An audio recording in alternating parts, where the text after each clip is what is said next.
Hearing Abigail talking about the modified humans made their eyes open. "How?" Harmony demanded.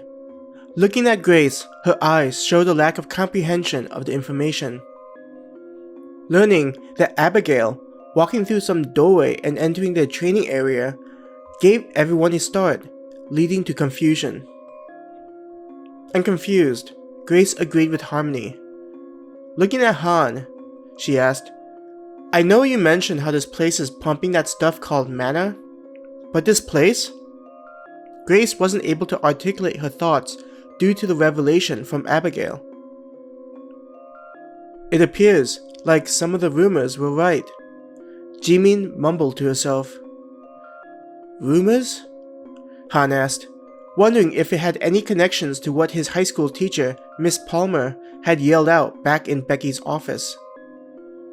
Startled by Han's question, she glanced sideways at him as if annoyed by his interrupting her private thoughts, as if thinking about whether to speak about her mumbling to him. Seeing her hostility towards him made him mentally smirk, making him remember people from Earth who were similar in their standoff attitude. He didn't rush her, just looking at her face and waiting until she reached a decision. Flicking back her hair, freed from the helmet, she made a sighing sound. Before he headed to the forest, she paused for a second, her body language betraying her thoughts. There were some of us that thought the training we were going through wasn't what Star and Moon was telling us it was. Seeing that she had gained the attention of everyone, her lips curled before she continued. Fighting monsters, training in a hellish environment, being able to live inside a simulation? All of this didn't feel like it fit with the narrative that was all a simulation. "But you had doubts, right?" his mother asked, helping Abigail, who was still on the ground. Getting up, Abigail looked lost about the subject matter being discussed. She kept turning her head to look at each of them, trying to figure out what they were talking about. Looking at his mother, Jimin snapped, "Of course we did. Which one sounds more believable? That we were utilizing advanced technology that allowed us to practice in an artificially generated environment, or traveling to another world through some type of portal like this girl is talking about?" "But it doesn't make any sense."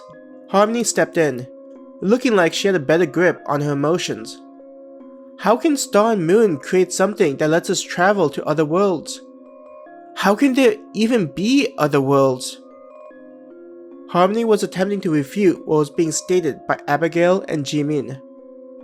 Han saw Jackie's group, aside from Jaehua and Hina, looking like they were trying to act surprised by the reveal. "Jackie, you look like you have something on your mind." Han deliberately asked her, curious how she was going to take his probing. There was a brief flash, Jackie being startled by his random question, but soon she was able to smoothly recover. Han looked at the others through the corner of his eyes and saw that they didn't catch Jackie's emotional spasm. "I just can't seem to wrap my mind around this place being a real world."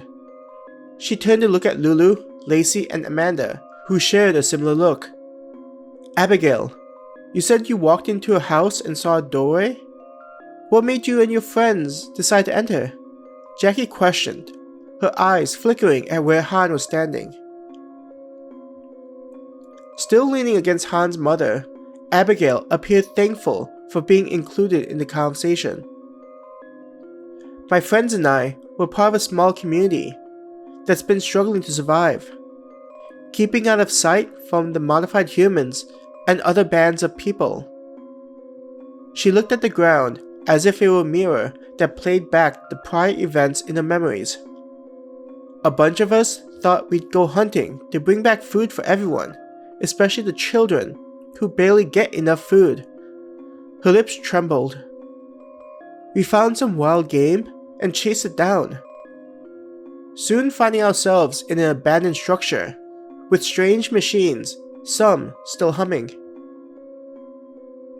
None of them could look away, listening to what Abigail was telling them.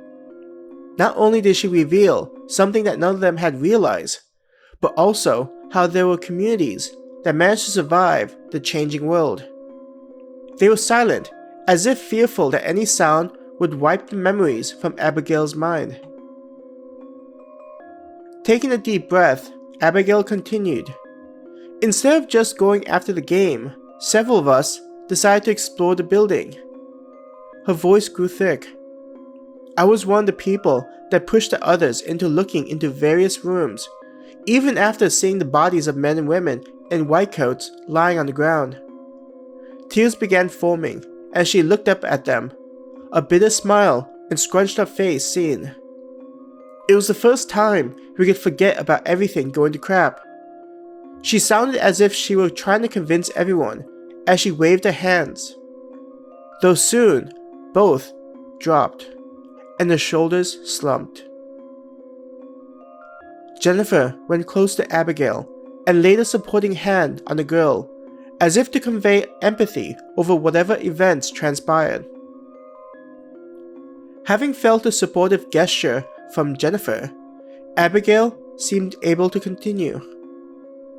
As we went through each of the rooms, figuring out the purpose of the equipment, I heard a strange noise. I felt drawn to something. Navigating our way through the hallways and various floors, I soon found myself seeing a large room with dozens of windows.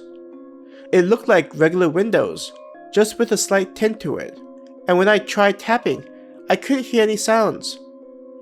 Even using a knife that I always carried, no noises were made, and the knife didn't even leave a scratch on it. Abigail still didn't seem to understand what it was that she saw, as she used one hand to demonstrate how she used the knife to chip at the window. It was likely bulletproof, Jimin said. What you're describing reminds me of some of the levels in the facility used for testing equipment. Do you think it was Star and Moon building that Abigail and her friends entered into? Ivy asked Jimin, Ruby nodding her head next to her. I don't think that's the case, Amanda added in without warning. When they looked at Amanda, she appeared uncomfortable but didn't provide any context to why she thought the way she did. Jackie, Lulu, and Lacey were similarly quiet, waiting for Abigail to continue her story. Seeing that people were expecting her to answer their curiosity, Abigail appeared to shrink into herself. I don't think it was Star and Moon. There were a few times that our community scavenged stores that we came across, and I got to see what Star and Moon's logo looked like. I remember a logo next to the doors and on the white coats of the dead people, and it didn't look like anything belonging to Star and Moon. So, what happened next? Jimin asked the girl, sounding like she didn't care about the issue of the logo.